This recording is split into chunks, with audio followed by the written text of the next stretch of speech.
আমরা আছি শহীদ আল্লামা দেলোয়ার হোসেন সাঈদী হুজুরের বাড়িতে। আমরা এখন ঘরের মধ্যে ভিতরে ঢুকবো।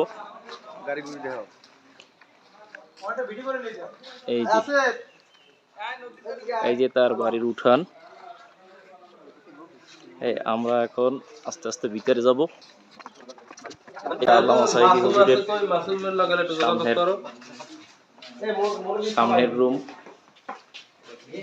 এরপরে ভিতরে করিডোর।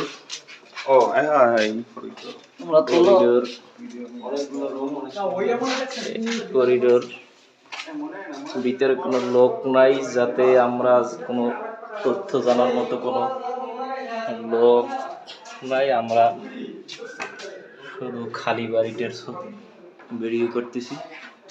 এই যে একটা রুম, সব রুমগুলো আলাদা আলাদা, আলাদা আলাদা দরজা, আলাদা আলাদা সবকিছু।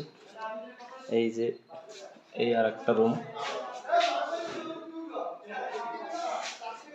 সম্ভবত এটা গেস্ট রুম হবে।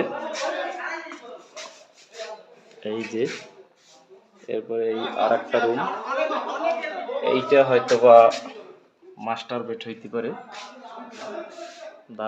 আমার ধারণা হয়তো বা হুজুরে এই রুমে হয়তো বা থাকতেন, কেননা এই রুমে আলাদা বাথরুমের ব্যবস্থা আছে।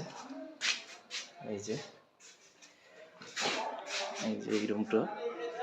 আমরা এরপরে পিছনে যাব। পিছনে এই যে এটা ড্রয়িং রুমের মতো সিস্টেম, অন্ধকার দেখা যায় না যদিও। এই ড্রয়িং রুমের মতো এটা। এই পাশে কিচেন আছে, কিচেনের মতো একটু। এরপরে আবার আলাদা আবার একটাই বসার জায়গা এবং বাথরুম। এই ঘরটা ঠিক পুরনো আমলের হইলেও মানে মোটামুটি একটা আধুনিক পদ্ধতিতে করা ছিল। এই যে ঘরের ভিতরের অবস্থা। আমরা এখন বের হব সামনে।